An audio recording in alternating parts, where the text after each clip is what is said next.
Selamat bertemu kembali dengan saya, Siti Malihatun Badriah. Salam sehat, bahagia, dan sukses selalu. Pada kesempatan yang luar biasa ini, saya akan membahas mengenai hukum perjanjian. Untuk kali ini, materi perkuliahan hukum perjanjian yang pertama kali. Nanti akan kita lanjutkan pada pertemuan-pertemuan selanjutnya. Perjanjian. Kita tentu tidak asing dengan istilah perjanjian. Banyak orang selalu menyebut-nyebut tentang perjanjian. Bahkan dirinya sendiri, kita sendiri sering mengadakan perjanjian. Hampir setiap hari kita berhubungan dengan perjanjian ini. Kita lihat dalam kehidupan masyarakat. Banyak sekali orang mengadakan perjanjian jual beli. Bahkan seringkali orang tidak menyadari bahwa sedang melakukan perjanjian. Bahkan anak-anak juga banyak yang melakukan perjanjian.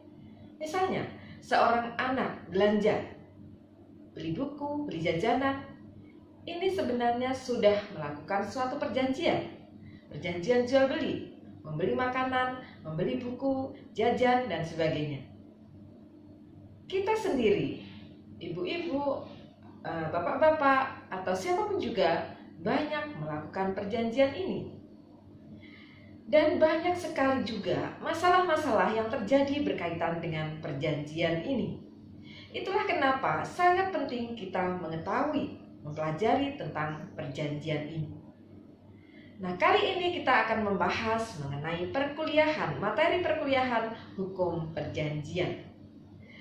Hukum perjanjian ini pengaturannya ada yang diatur dalam Kitab Undang-Undang Hukum Perdata dan ada yang diatur di luar Kitab Undang-Undang Hukum Perdata. Apa yang diatur di dalam Kitab Undang-Undang Hukum Perdata biasanya dikatakan sebagai perjanjian bernama atau nominat kontrakten. Sedangkan yang diatur atau tidak diatur di dalam Kitab Undang-Undang Hukum Perdata tetapi diatur di luar Kitab Undang-Undang Hukum Perdata, ini namanya adalah perjanjian tidak bernama atau perjanjian innominat atau innominat kontrakten. Nah, banyak sekali macam perjanjian. Bahkan sekarang ini sangat berkembang pesat, sangat pesat. Banyak perjanjian jenis baru yang muncul saat ini. Jadi tidak hanya ada di dalam Kitab Undang-Undang Hukum Perdata, tetapi di luar Kitab Undang-Undang Hukum Perdata banyak sekali macam perjanjian yang muncul saat ini. Contohnya, perjanjian pembiayaan, ada perjanjian leasing, perjanjian factoring, kartu kredit, dan sebagainya. Juga perjanjian pemborongan dan sebagainya, banyak sekali yang sekarang baru. Beli sewa dan sebagainya. Banyak sekali muncul perjanjian-perjanjian jenis baru yang saat ini muncul dalam kehidupan masyarakat. Dan banyak sekali masalah-masalah yang timbul berkaitan dengan perjanjian itu. Nah, itulah kenapa kita sangat penting untuk mempelajari perjanjian ini. Bicara tentang perjanjian, tentu kita tidak lepas dari Kitab Undang-Undang Hukum Perdata. Karena pengaturan secara umum ada di dalam Kitab Undang-Undang Hukum Perdata. Sistematika di dalam Kitab Undang-Undang Hukum Perdata itu ada 4 buku. Buku pertama tentang orang yang memuat tentang orang dan keluarga. Buku kedua tentang benda. Nah, di sini diatur mengenai benda dan juga ada hukum waris. Kemudian buku ketiga tentang perikatan. Nah, disinilah perjanjian ada di dalam buku 3 ini. Dalam buku 3 Kitab Undang-Undang Hukum Perdata. Kemudian buku 4 adalah pembuktian dan daluarsa. Istilah perjanjian. Perjanjian samakah dengan kontrak? Nah, dalam bahasa Inggris, perjanjian itu disebut dengan kontrak. Nah, sedangkan dalam bahasa Belanda adalah overeenkomst. Nah, ini berbeda dengan perikatan. Perikatan di dalam bahasa Belanda verbintenis. Nah, perikatan ini ada yang lahir dari undang-undang dan ada yang lahir dari perjanjian. Nah, itulah yang kita bahas, yaitu perikatan yang lahir dari undang-undang dan dari perjanjian. Perikatan yang lahir dari perjanjian. Kita akan bahas mengenai perjanjian. Pengertian perjanjian. Di dalam pasal 1313 atau 1313 Kitab Undang-Undang Hukum Perdata, di situ dikatakan bahwa perjanjian adalah suatu perbuatan dengan mana satu orang atau lebih mengikatkan dirinya terhadap satu orang lain atau lebih. Menurut para ahli hukum perdata, definisi ini terlalu luas. Tidak lengkap, tapi terlalu luas karena bisa mencakup berbagai macam perjanjian. Bahkan termasuk juga perjanjian kawin juga masuk di sini. Padahal perjanjian kawin ini diatur tersendiri. Nah, diatur berkaitan dengan perkawinan. Dalam perjanjian ini tidak termasuk perjanjian kawin. Nah, disitulah ini dianggap terlalu luas karena mencakup segala macam perjanjian. Nah, juga tidak lengkap sehingga banyak para ahli hukum perdata mengemukakan bahwa apa yang diatur dalam pasal 1313 KUH Perdata ini terdapat berbagai kelemahan. Antara lain adalah hanya menyangkut perjanjian sepihak. Padahal di sini seharusnya saling mengikatkan diri. Jadi di sini merupakan kata kerja yang sifatnya hanya datang dari satu pihak kalau mengikatkan diri. Yang dimaksud di dalam perjanjian adalah saling mengikatkan diri, bukan mengikatkan diri. Kalau mengikatkan diri ini hanya sepihak saja. Tetapi yang dimaksud dalam perjanjian ini sebenarnya adalah saling mengikatkan diri antara dua pihak. Jadi di sini terlihat ada kelemahan di dalam pasal 1313. Kemudian yang kedua, dari kata perbuatan. Nah, ini sangat luas. Padahal yang dimaksud di sini adalah perbuatan hukum. Nah, kalau hanya perbuatan saja, maka berbagai perbuatan yang termasuk bukan perbuatan hukum pun juga masuk di dalam kata perbuatan tersebut. Sehingga di sini menunjukkan bahwa perbuatan yang ada di dalam kata perbuatan dalam pasal 1313 ini masih ada kelemahan. Nah, ini menunjukkan salah satu lagi kelemahan dari pasal 1313 Kitab Undang-Undang Hukum Perdata. Jadi yang dimaksud di sini adalah perbuatan hukum. Kemudian yang ketiga, pengertian perjanjian ini dianggap terlalu luas karena bisa mencakup perjanjian kawin seperti yang sudah saya kemukakan di muka tadi. Kemudian juga tanpa menyebut tujuan tertentu. Padahal yang dimaksud di sini perjanjian itu harus ada tujuan tertentu. Para pihak membuat perjanjian harus ada tujuan tertentu. Dan ini syarat mutlak di dalam perjanjian harus ada tujuan tertentu. Nah, inilah antara lain kelemahan-kelemahan yang ada di dalam pasal 1313 Kitab Undang-Undang Hukum Perdata. Maka dari itu banyak ahli hukum berpendapat mengenai definisi perjanjian itu. Pada masa dahulu, pada masa pendapat yang lama, itu mengatakan bahwa perjanjian adalah perbuatan hukum. Tetapi kemudian salah satunya Van Dune itu mengemukakan bahwa perjanjian ini bukan perbuatan hukum tetapi hubungan hukum. Karena di sini ada dua pihak yang saling mengikatkan diri. Ada dua perbuatan hukum yang saling berkaitan. Yang ini disebut sebagai hubungan hukum.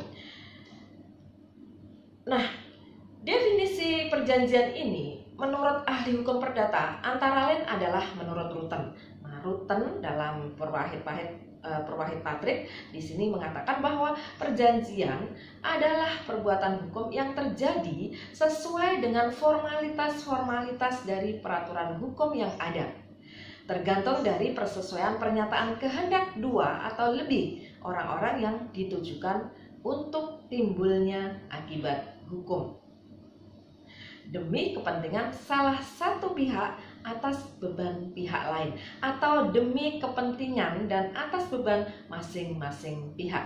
Jadi di sini terlihat adanya tujuan bahwa untuk kepentingan salah satu pihak atau kedua pihak tersebut. Jadi di sini terlihat ada tujuan dalam suatu perjanjian.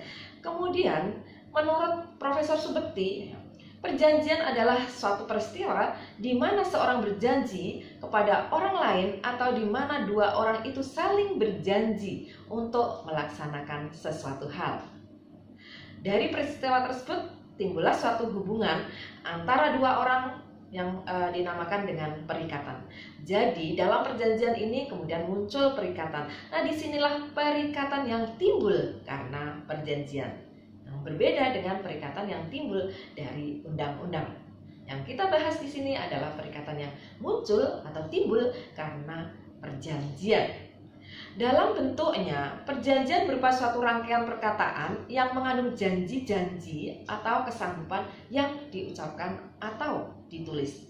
Jadi bisa lisan, bisa juga tertulis. Nah, ini menurut Profesor Subekti. Kemudian selanjutnya, menurut Profesor Purwahid Patrick, perjanjian merupakan perbuatan hukum. Perbuatan hukum adalah perbuatan-perbuatan di mana untuk terjadinya atau lenyapnya hukum atau hubungan hukum sebagai akibat yang dikehendaki oleh perbuatan orang atau orang-orang tertentu. Nah, itu menurut Profesor Purwahid Patrick. Kemudian Van Dune. Nah, Van Dune ini mendasarkan pada momentum terjadinya perjanjian itu ada 3 tahap. Tahap pertama adalah tahap prakontraktual. Tahap kedua adalah tahap kontraktual dan tahap ketiga adalah tahap post-kontraktual. Pada tahap kontraktual terdapat 2 perbuatan hukum.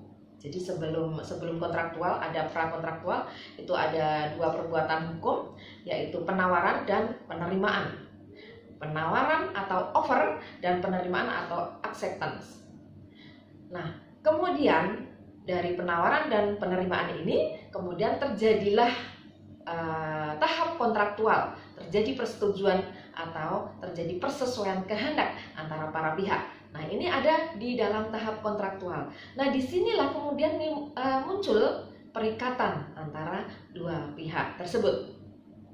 Jadi di sini menurut Van Dune, karena ada 2 perbuatan hukum yang saling berkaitan menimbulkan suatu persetujuan, persesuaian kehendak, maka di sini dikatakan perjanjian bukan perbuatan hukum tetapi adalah hubungan hukum antara 2 orang atau lebih berdasarkan kata sepakat untuk menimbulkan akibat hukum. Itu menurut Van Dune.